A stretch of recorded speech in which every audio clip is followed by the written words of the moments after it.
Yang di sebelah kanan ini adalah orang-orang yang percaya kepada Tuhan Yesus Kristus.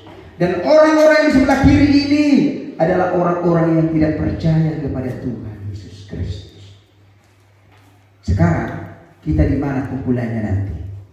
Dan saya berdoa dan berharap kita adalah di sebelah kanan. Haleluya. Dan saya berharap dan berdoa dan beriman kita di sebelah kanan Yesus Kristus. Itu anak-anak Tuhan yang berhak menerima surga yang kekal selamanya. Mari kita buka Alkitab kita dari saudara di dalam surat Rasul Paulus ke kota Roma. Surat Rasul Paulus ke kota Roma pasal 14 ayat yang ke-10 sampai dengan 12. Surat Rasul Paulus di Roma, kota Roma 14 ayat 10 sampai dengan ayat 12. Baik, kita akan baca bersama-sama atau bergantian saudara, biar kita sama-sama diberkati firman ini. Haleluya, puji Tuhan. Saya akan baca ayat yang ke-10, Bapak Ibu Saudara baca ayat yang ke-11, kita bergantian, dan ayat 12 kita sama-sama membacakannya. Demikianlah firman Tuhan. Tetapi engkau, mengapa engkau menghakimi saudaramu? Atau mengapakah engkau menghina saudaramu? Sebab kita semua harus menghadap tahta pengadilan Allah. Ayat 11. Karena tertulis, dirinya penyuh, demikianlah firman Tuhan. Semua orang akan bertekuk lutut di hadapanku, dan semua orang akan memuliakan Allah. 1, 2 ya. Demikianlah setiap orang di antara kita akan memberi pertanggungjawab tentang dirinya sendiri kepada Allah. Kita lompat dulu di dalam 2 Korintus pasal 5 ayat yang ke-10. Kita lompat ke saudara, maju. 2 Korintus pasal yang ke-5 ayat yang ke-10. 2 Korintus pasal yang ke-5 ayat ke-10. Kita baca bersama-sama. 2 Korintus, kita lompat maju ke depan. 2 Korintus pasal yang ke-5 ayat ke-10. Sudah dapat? Amin. Kita baca bersama-sama. 1, 2 ya. Sebab kita semua harus menghadap tahta pengadilan Kristus, supaya orang memperoleh apa yang patut diterimanya sesuai dengan yang dilakukannya dalam hidupnya ini, baik ataupun jahat. Puji Tuhan. Ternyata setiap orang, manusia pribadi lepas pribadi, akan mempertanggungjawabkan dirinya masing-masing di hadapan Tuhan. Ketika datang penghakiman terakhir dan pengadilan Kristus, maka situlah manusia itu akan dihakimi. Mereka akan dihakimi semua, baik dari anak-anak, pemuda, remaja, ibu-ibu, bapak-bapak, kakek-kakek, nenek-nenek, semua. Dari yang kecil sampai yang besar, mereka berkumpul. Maka Tuhan bilang apa tadi firman-Nya? Jangan kita menghakimi atau menghina saudara kita, pemilik kita, siapapun. Karena semuanya itu Tuhan tahu. Tuhan lihat. Di tempat yang tersembunyi juga Tuhan lihat. Dan tidak ada yang tidak terbuka. Semua terbuka di hadapan Tuhan. Manusia tidak bisa melihat yang tersembunyi. Bahkan di hati manusia juga tidak tahu hati manusia orang lain itu sesamanya. Dan pikirannya juga kita tidak tahu. Tapi Tuhan tahu apa yang tidak bisa dilihat manusia. Maka semua orang di dunia ini Apa yang dilakukannya, apa yang diperbuatnya, Tuhan lihat. Tuhan tahu semua apa yang kita lakukan. Makanya Tuhan bilang apa? Berhati-hatilah dalam tindakanmu, dalam seluruh hidupmu, dalam seluruh apa yang kita lakukan di dunia ini. Karena semuanya Tuhan catat. Tuhan catat saudara. Bahkan ada 2 kitab dicatat oleh malaikat Tuhan. Ada satu kitab kehidupan dan kitab yang lain. Kitab yang lain adalah kitab orang-orang yang jahat. Dan kitab kehidupan ini adalah kitab bagi orang-orang yang percaya Tuhan, yang takut Tuhan, yang setia dan taat kepada Tuhan.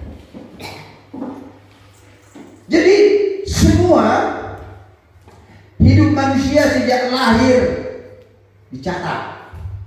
Tanggal berapa, bulan berapa, tahun berapa lahir dia, dicatat. Anak-anak sekolah SMP, SMA semua sampai meninggal. Tuhan catat semua dengan malaikatnya itu. Dan ketika orang itu melakukan segala sesuatu yang salah di hadapan Tuhan, dicatat. Contoh, tanggal nasaun, bulan nasaun, tahun nasaun, mana kuina, dicatat itu saudara. Tanggal nasaun, bulan nasaun di mana berbedai. Contoh, atau selingkuh atau melakukan yang jahat kepada orang lain, semua tahu. Bahkan nanti pada panggilan terakhir itu orang yang sebelah kiri itu berkata, kapan itu Tuhan? Rekahubani, rekahulau soni. Ditunjukkan. Tuhan bilang apa? Tunjukkan dulu videonya, direkam baru saudara.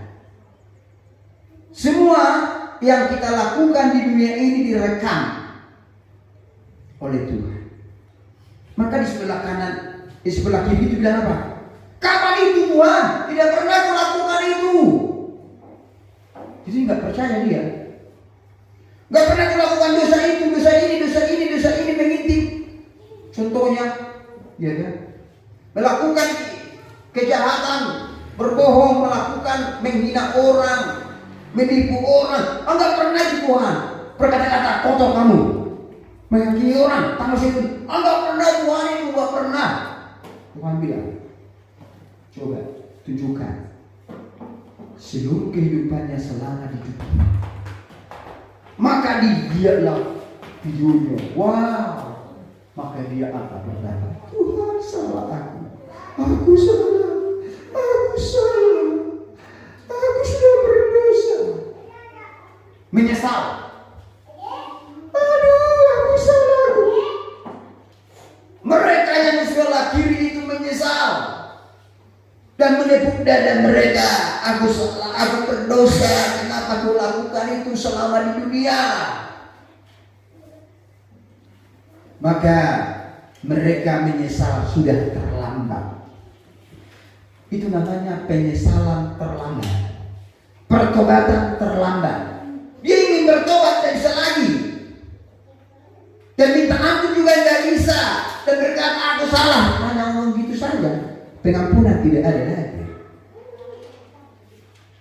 Maka Tuhan bilang apa? Lemparkan mereka ke lautan api belerang selama-lamanya. Maka dikatakan dibukalah kitab kehidupan. Dilihat namanya enggak ada. Sedih sekali kan? Tidak ada namanya. Lemparkan ke lautan api kekal neraka selama-lamanya. Jadi selama hiduplah kita bisa bertobat. Selama kita di dunia inilah kita bisa mengampuni, bisa kita memaafkan, bisa kita membantu, menolong selama hiduplah. Kalau sudah dipanggil Tuhan, tidak bisa. Terlambat, tutup jalan anugerah, tutup. Buktinya apa? Orang kaya itu dengan Lazarus, dia minta ampun di hadapan Tuhan, dan berdada, aduh air panas. Dia Bapak Abraham di atas, dan dia lihat Lazarus di sebelah kanannya. Wow, Lazarus. Dia bilang apa? Air, karena dibakar. Kita lagi dimosok api rasa korek api. Kalau korek api kan, mudah lagi neraka yang sini depan piye. Dibukanya 1 juga lipat dibuatnya untuk esok serat lebih dari situ. Dibakar. Air, bagus. Air bakar apa? Ngopi mesti. Ada yang mosok. Umumnya pedang mosok, hana pedang mosok, dagingnya pedang mosok. Ada yang mau dicuri. Maka orang kaya itu melihat, Bapak Abraham, suruhlah Lazarus menjujukkan jarinya itu air. Air ngopi aku rasa di so. Apa dia bilang? Pak Abraham, tidak ada hubungan yang di sini dan sini, ada jurang pemisah. Tidak ada minta bantuan, artinya tidak ada lagi anugerah. Kalau sudah kematian itu, tidak ada lagi anugerah. Doa orang mati tidak dijawab, itu kan permintaannya itu, doanya itu kepada Bapak Abraham. Bapak Abraham suruh mati doanya betul. Tidak ada, gak bisa lagi, tidak bisa katanya. Dan Tuhan bilang tidak bisa. Tak bisa. Selama engkau hidupmu di dunia, engkau berpoya-poya, engkau tidak ada belas kasihan kepada orang miskin, apalagi pada Lazarus.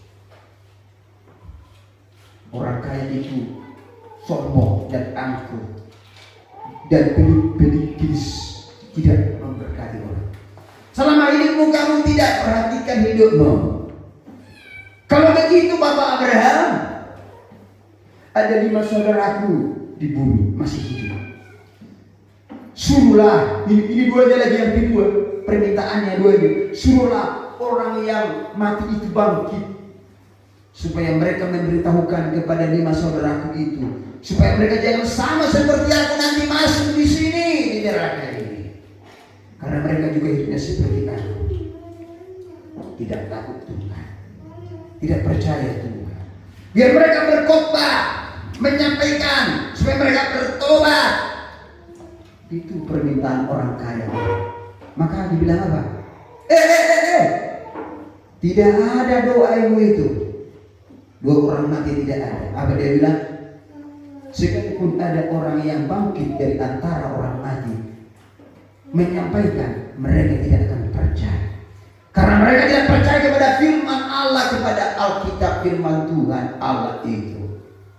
Sekalipun ada orang yang bangkit, mereka juga tidak akan percaya itu. Makanya kita harus percaya kepada firman Allah. Haleluya. Percaya kepada firman Allah itu. Kita usah para nabi percaya. Itu artinya apa? Tidak ada doa untuk orang mati, tidak dijawab, dan tidak ada pertobatan lagi kalau sudah mati. Selama hidup kita bisa saling mendoakan, saling melakukan yang terbaik. Haleluya. Ini maka dikatakan tadi di sini dalam firman Tuhan ini, sebab kita semua harus menghadap tahta pengadilan Allah. Dalam bahasa Yunani, tapanos, pengadilan Kristus, pengadilan Allah, penghakiman terakhir.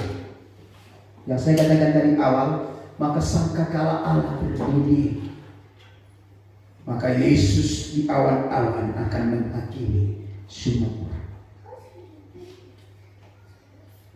Maka dikatakan di sini, semua manusia itu akan berlutut di hadapan Tuhan Yesus Kristus, dan semua orang juga akan memuliakannya. Maka demikianlah setiap orang di antara kita akan mempertanggungjawabkan tentang dirinya sendiri kepada Allah. Ternyata tidak ada yang gandengan masuk surga. Nggak ada. Pribadi mereka masing-masing, sendiri-sendiri. Contohnya bapaknya pendeta, anaknya ikut pendeta, atau bapaknya masuk surga, anaknya masuk surga, nggak bisa. Hanya pribadi masing-masing.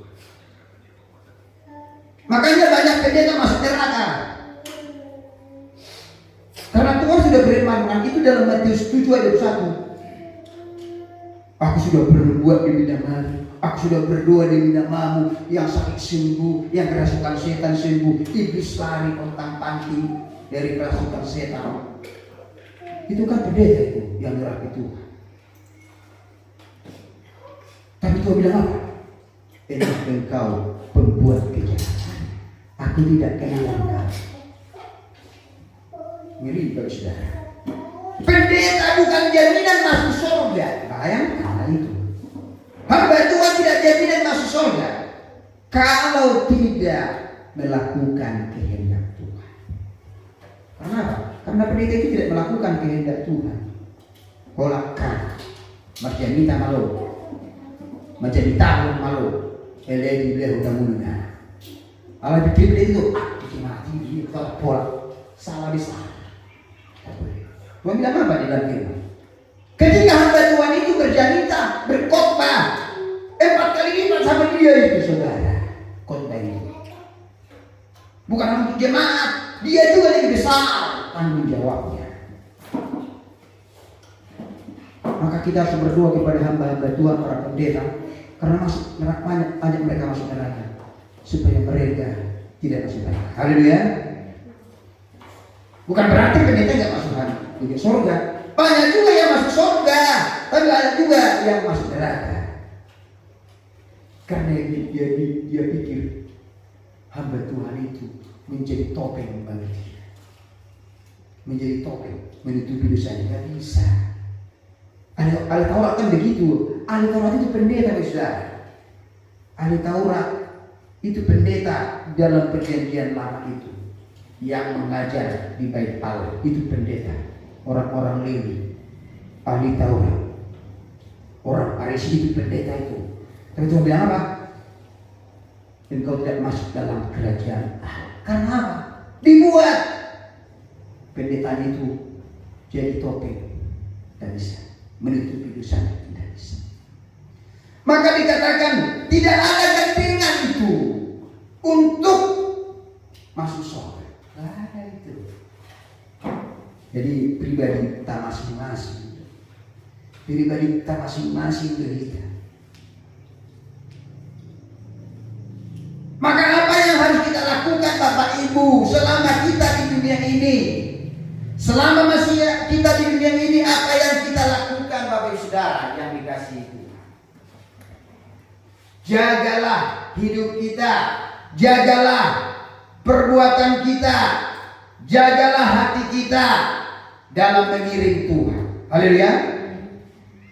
Selama masih ada kesempatan dan waktu diberikan Tuhan bagi kita, selama masih ada waktu dan kesempatan dan anugerah belum tutup, mari kita jaga hidup ini.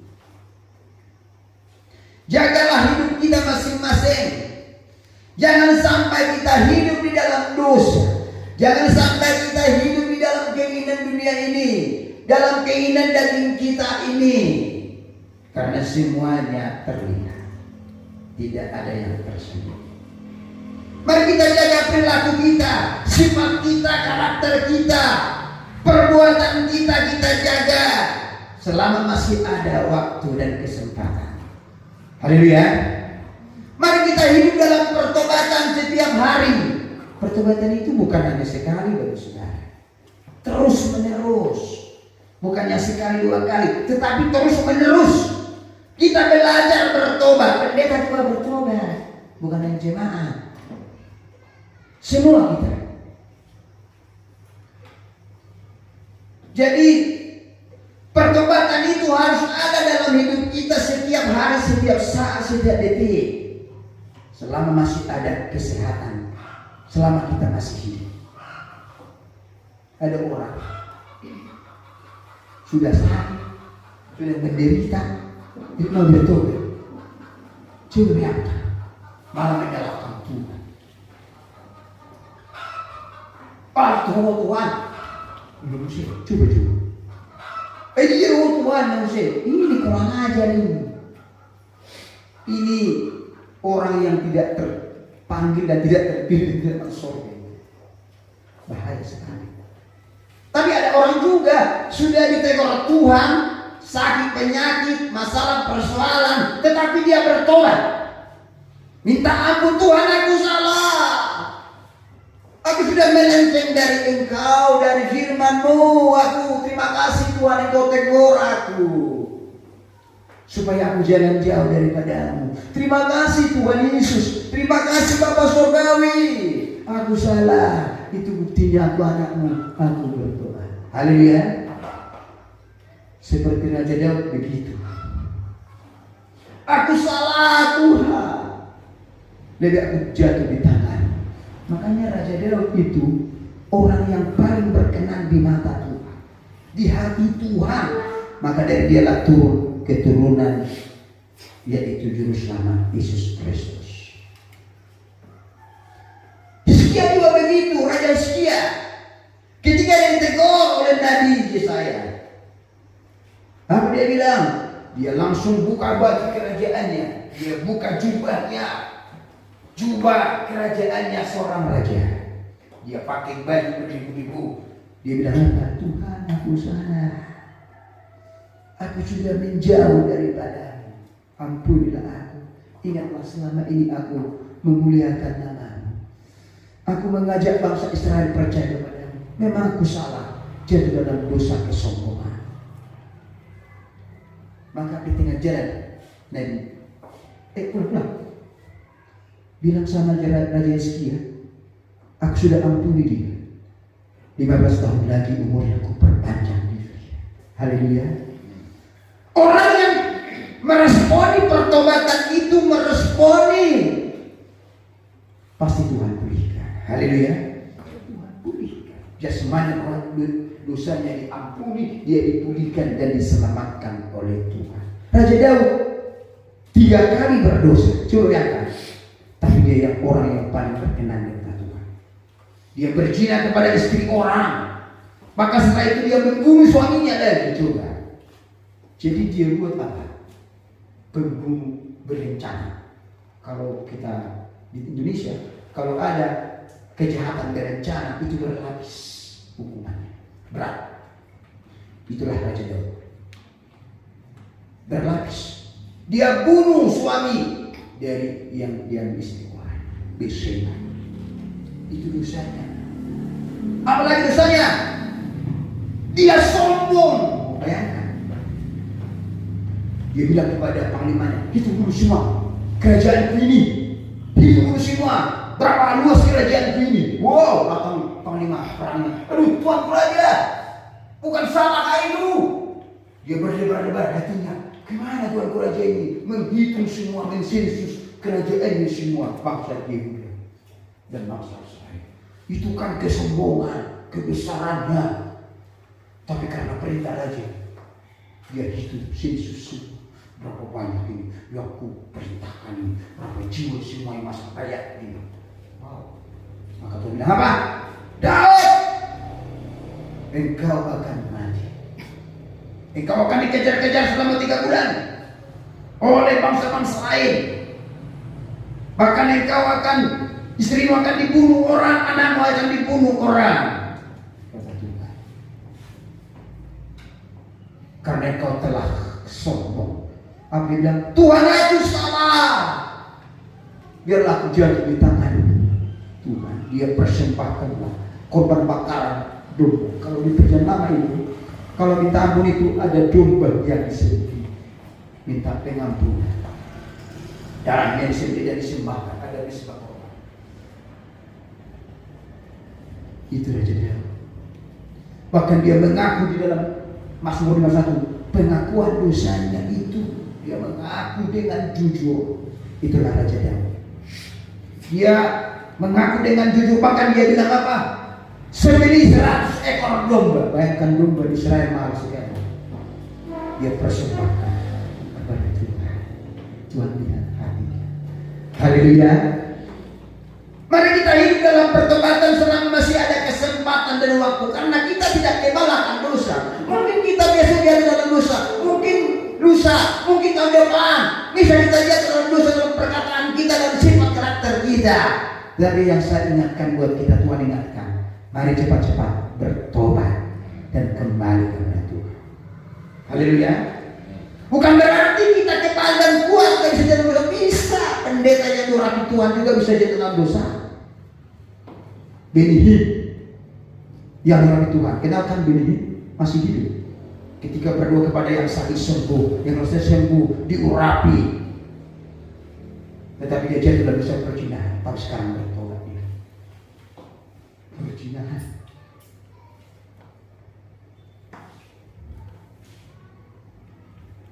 Kita harus bertobat. Haleluya. Setiap hari, setiap saat, setiap detik, selama masih ada, supaya nanti ketika penghakiman Kristus, maka kita di sebelah kanan Allah Bapa. Apa dia bilang? Memang engkau melakukan dosa pada tanggal segini dan tahun segini, karena engkau bertobat juga harus. Haleluya. Jadi tidak ada lagi perbuatan dosa yang kita lakukan itu. Seperti yang Daud, sudah dihapus dosa perzinahannya itu. Dosa membunuh orang itu sudah dihapus, tidak ada lagi. Haleluya. Diampuni Tuhan. Itu bedanya dosa. Orang di sebelah kanan itu bukan berarti dia jatuh dalam dosa. Memang jatuh ketika dia sadar dan insaf. Dia minta aku mengakui di hadapan Tuhan, maka darahnya menyucikan semua dosa perbuatan. Mari kita, Bapak Ibu Saudara, di dunia ini, selama masih ada waktu, masih diberikan umur panjang, kita masih bisa bekerja, boleh makan dan minum, boleh bekerja dan ini dan itu sehat. Mari jaga hidup kita ini. Haleluya. Jaga. Jangan sampai melakukan dosa dalam perkataan dan perbuatan dalam sikap kita seluruh. Kalau sempat kita jatuh dalam dosa, cepat-cepat bertobat, minta ampun dan tidak mengulangi lagi. Haleluya. Itu Tuhan bilang, jangan ulangi lagi.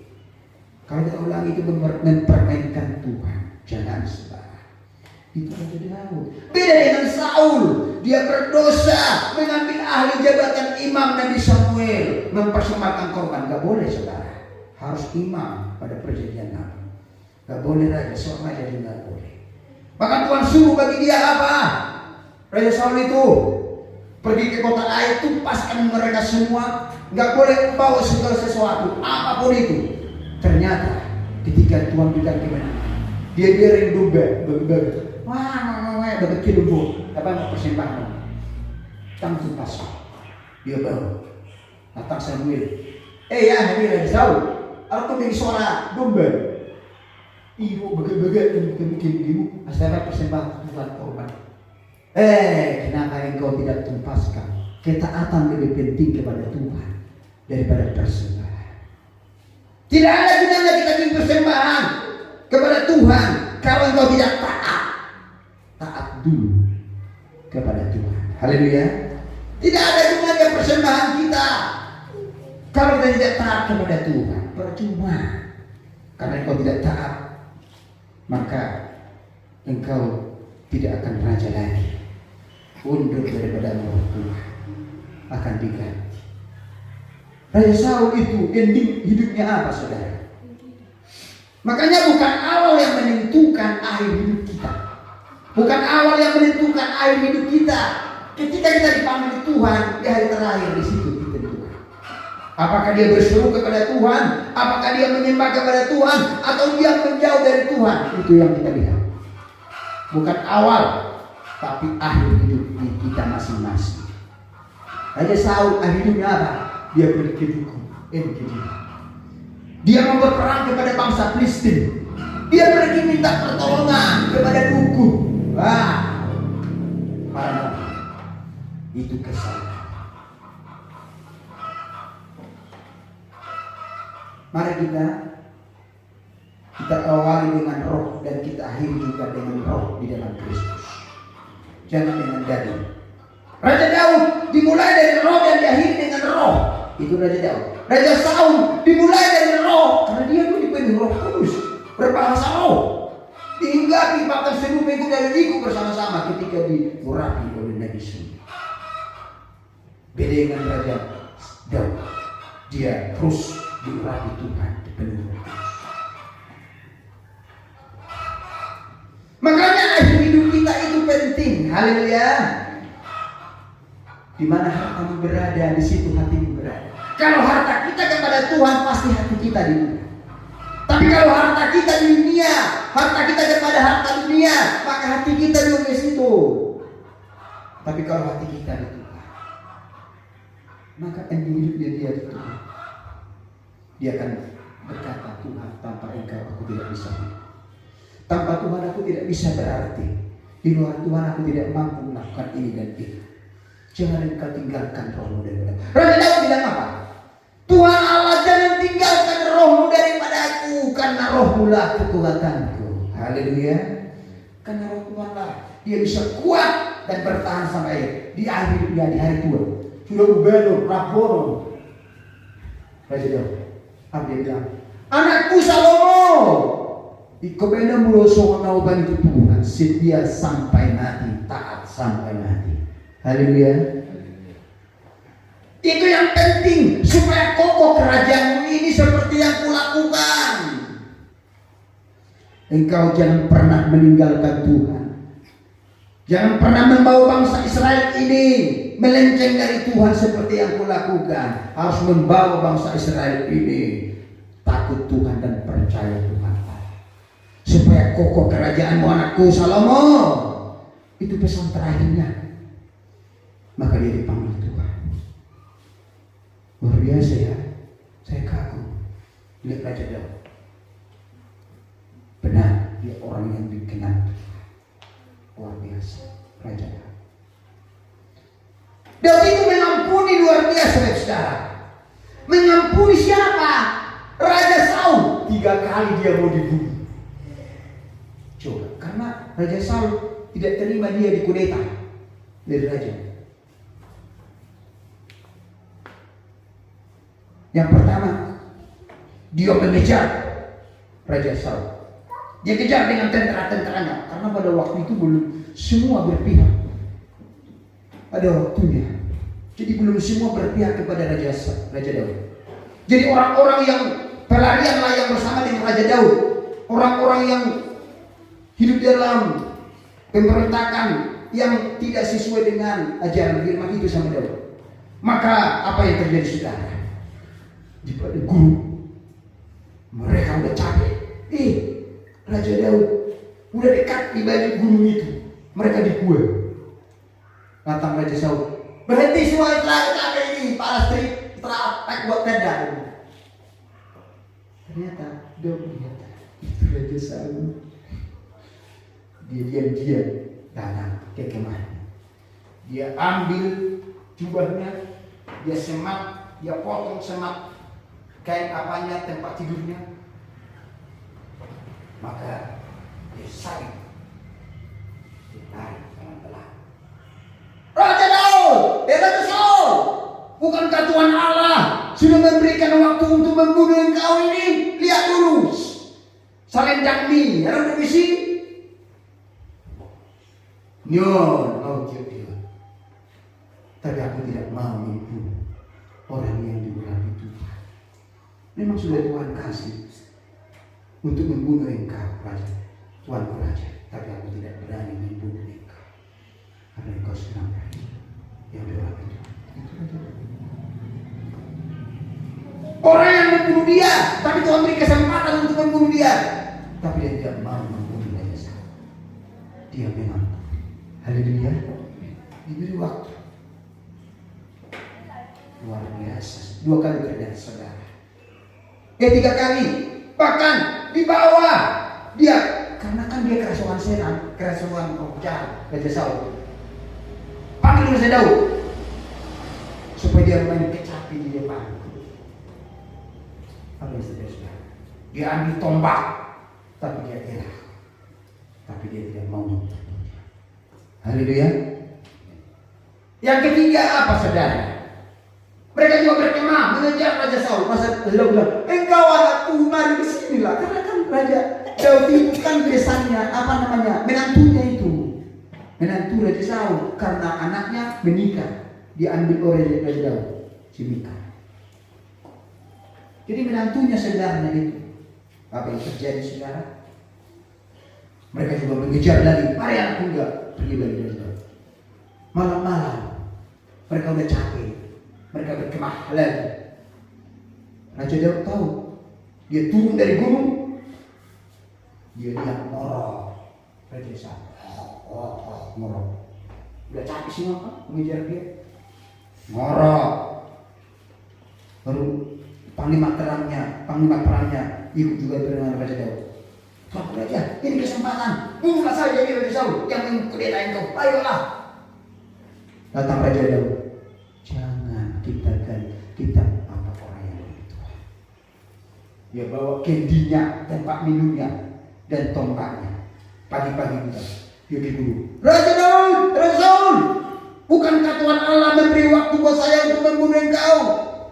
Lihat, di mana tempat minummu, kendimu, di mana pedang dan tombakmu? Ini di tanganku. Tapi aku tidak berani membunuh engkau. Beri waktu Tuhan. Dialah orang yang mengampuni. Haleluya. Raja Daud itu mengampuni semua orang. Luar biasa saudara. Maka di akhir hidupnya dia tetap percaya kepada Allah.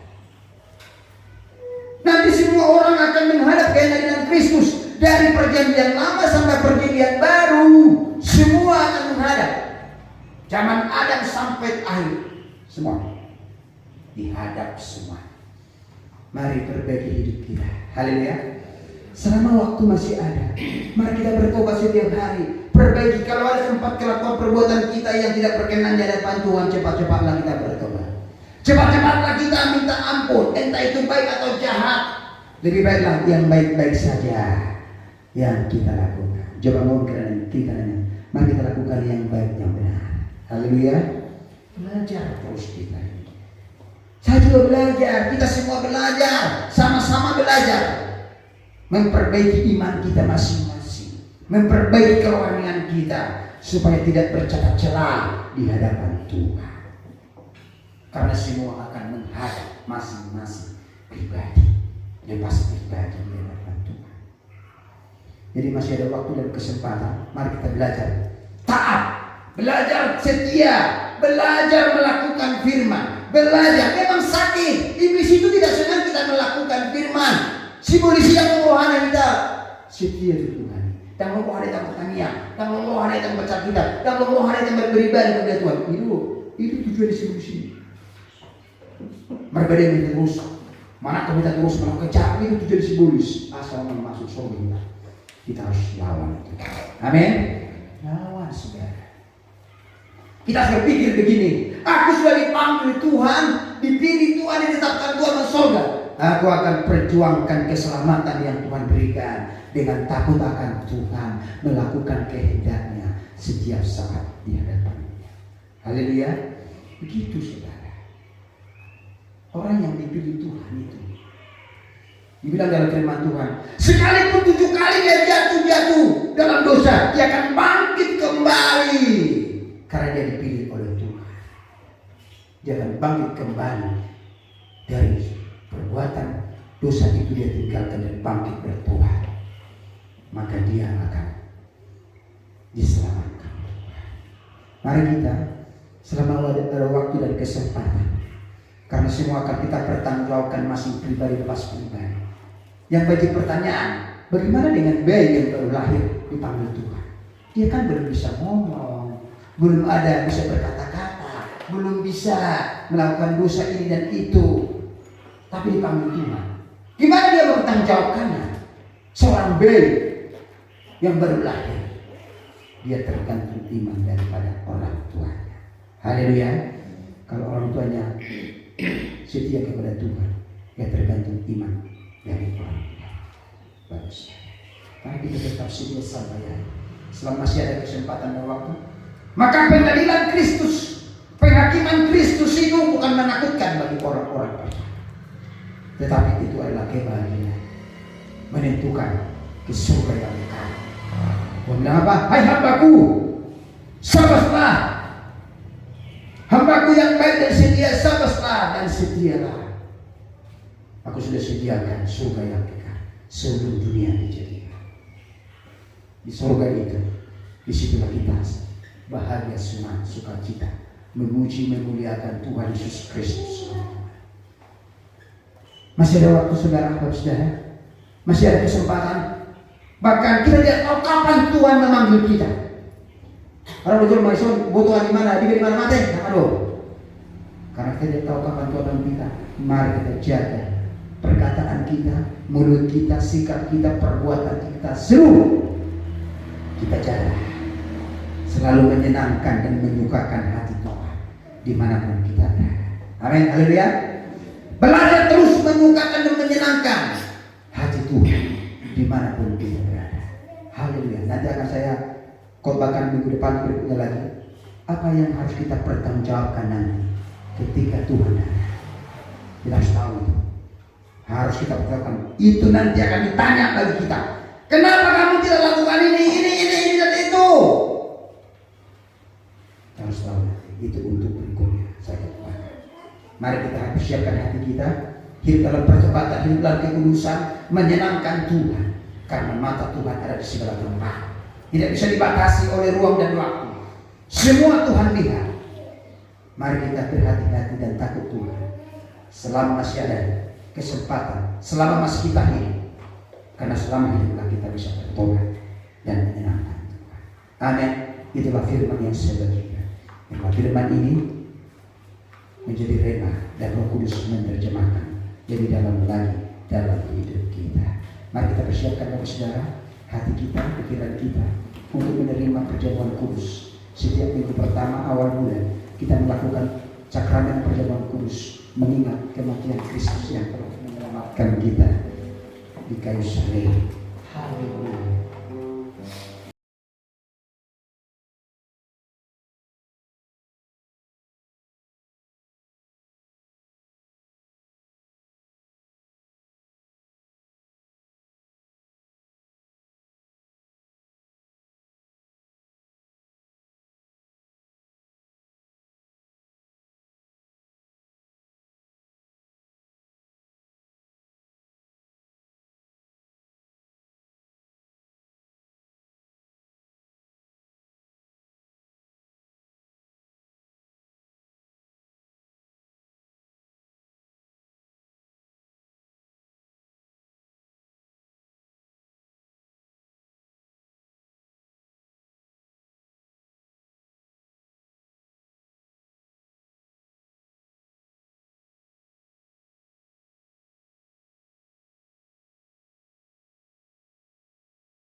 Kita sudah mendengarkan firman Allah yang hidup.